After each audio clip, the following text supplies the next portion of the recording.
Assalamu alaikum. Learned experts in the dais and learned colleagues in front of me.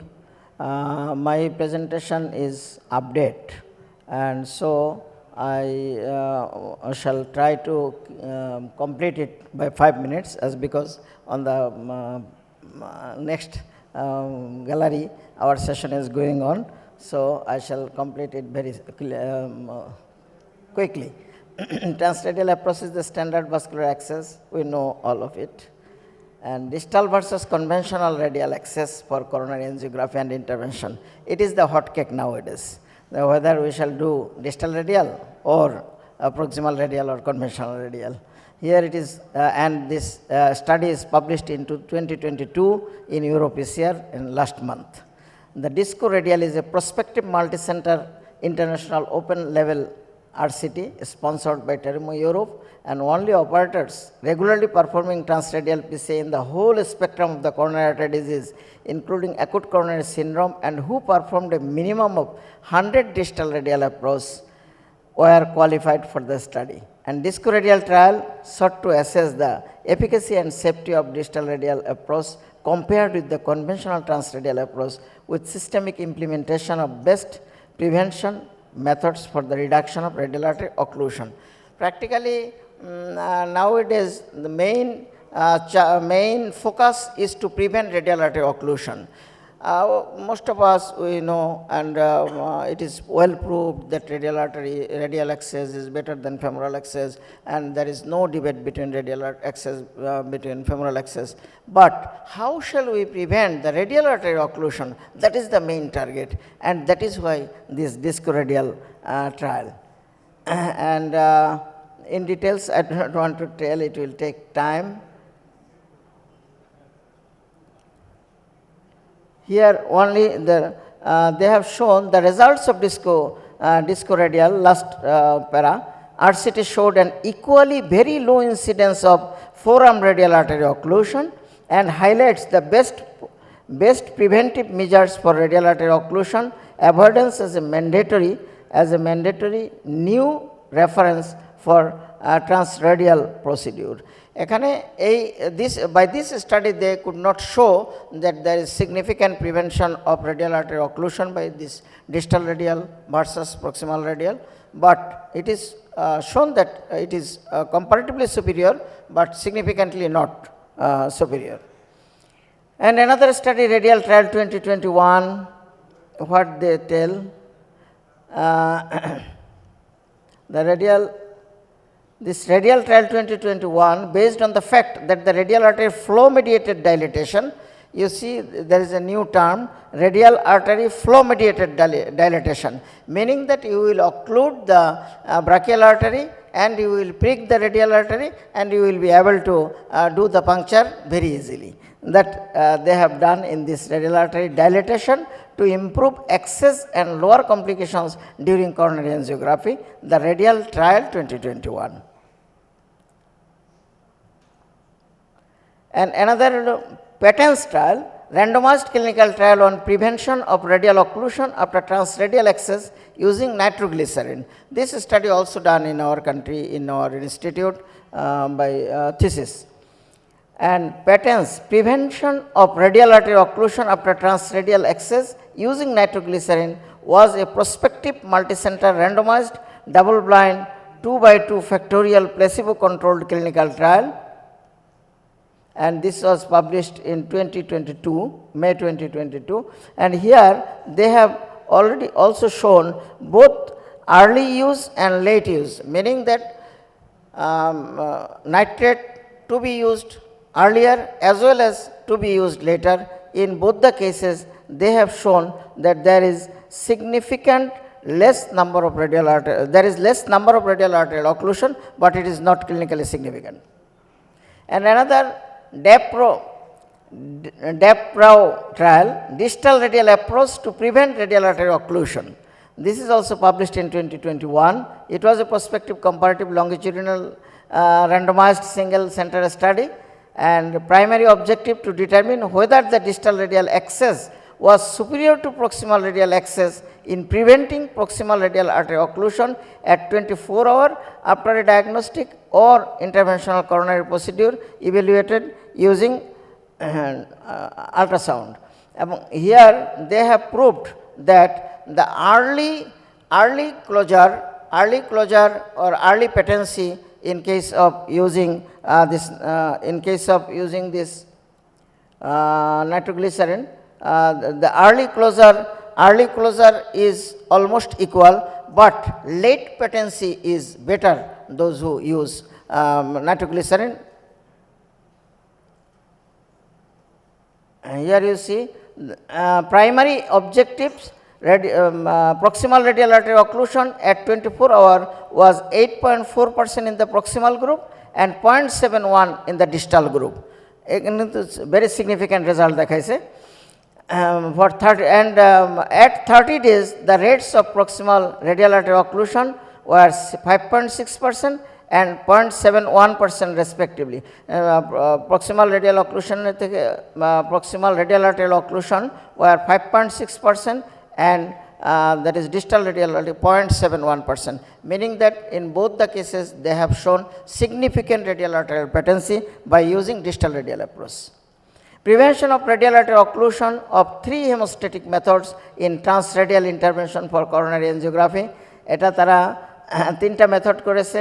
একটা হলো standard patent hemostasis, একটা patent hemostasis with ulnar compression and facilitated hemostasis with a state seal hemostatic device and tear band placed over it. And here they have found the result is primary and secondary endpoint, hemostasis method, radial artery occlusion 24 hours, radial artery occlusion at 30 days, and successful hematomas and hematomas. And all these in almost equal to the both proximal as well as distal radial approach. Another study, the Restore randomized trial, short-term prospective use of rivaroxaban. What Dr. Alam told, use of rivaroxaban to prevent radial artery occlusion after transradial coronary procedure. And it is published in 2022, and the Restore trial was randomized parallel arm placebo controlled single center clinical trial performed at the first affiliated hospital of Wenzhou Medical University, China. The Restore trial showed that short-term postoperative anticoagulation with rivaroxaban did not reduce the rate of 24-hour radial artery occlusion, but improved 1-month radial artery occlusion, possibly owing to higher recanalization of the radial artery. This is another message. And femoral or radial approach in the treatment of coronary chronic total occlusion. Chronic total occlusion coronary, that is done by radial approach or femoral approach. They have made a study in between this. The 4th CTO trial was the first randomized controlled trial to examine the feasibility and impact of transradial approach versus transfemoral approach on outcomes of CTO PCI. And 4th CTO was a multi-center trial, and population all consecutive patients referred to that center, and exclusion criteria were as follows: any acute coronary syndrome within 3 months, severe heart failure, this and that, the exclusion. And the result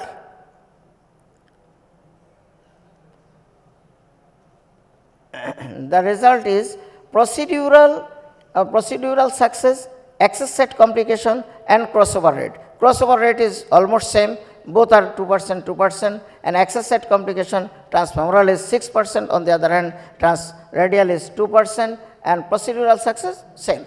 Whatever may be the route, success is same. Whether you go to the radial approach or femoral approach, goal is the same. We have to do the intervention that must have to be done. So success rate is in both case equal, but significant increased complication in transfemoral approach. And transradial balloon aortic valvuloplasty, here one case report, just a case of 85-year-old man with previous CABG, severe aortic stenosis, worsening minimal effort angina, dyspnea, and recurrent syncope. and they have done this by transradial approach using 8 French sheath. This is the picture. Retrograde recanalization of occluded radial artery. This is another study, single center experience. This is also published January 2022. All the data which I am giving is 2022 or 2021. The purpose of the study was to explore the safety and feasibility of retrograde recanalization of the occluded radial artery via distal radial approach, and result a total of 15 patients with 15 pieces of occluded radial arteries were successfully recanalized via distal radial approach, and in the 15 occluded vessels, 11 vessels, meaning that 73% had total occlusion, and 4 vessels, 26.7% had functional occlusion. Assessment of the conventional radial artery with optical coherence tomography after snapbox approach. After doing snapbox approach, meaning that distal radial approach, they have seen by optical coherence tomography, meaning that OCT, and showed that whether there is significant arterial damage or not. This prospective OCT based study showed that the diameter of the conventional radial artery 2.89 millimeter, and acute vessel injury of the conventional radial artery was rare in patients who underwent coronary intervention via the snapbox approach. International hand function study following distal radial access, and this is another study, and this is also published in May 2022, and this study aimed to evaluate hand function following distal radial approach, coronary angiography or percutaneous coronary intervention to assess long-term safety of the technique. And they have shown that there is no significant difference of hand function in distal radial approach via the proximal radial approach. The fact that distal radial approach does not impair hand function on a multi-domain assessment, even where the operator eligibility was just 50 cases and over, is encouraging in terms of safety. This study shows that you should be encouraged to do distal radial approach. So, more than 95% of the PCI, even complex cases, can be performed transradially. This is one conclusion, and transradial approach has transformed PCI procedures into same-day procedures with almost no bleeding risk, and it is rare that such a simple innovation has such a big impact. And the radial approach has really entered the common imagination. You can tell it from the disappointment in patients' faces when you tell them that you have to switch. Whenever you tell a patient to be switched from radial to femoral, then and there they becomes very unhappy. And most of the patients like this procedure, particularly in our country, female patients, they usually likes very much. But for younger faculties, those who are starter or those who want to start the radial procedure, they should avoid, or they should be afraid of short stature, elderly patient and female patient. Thank you all.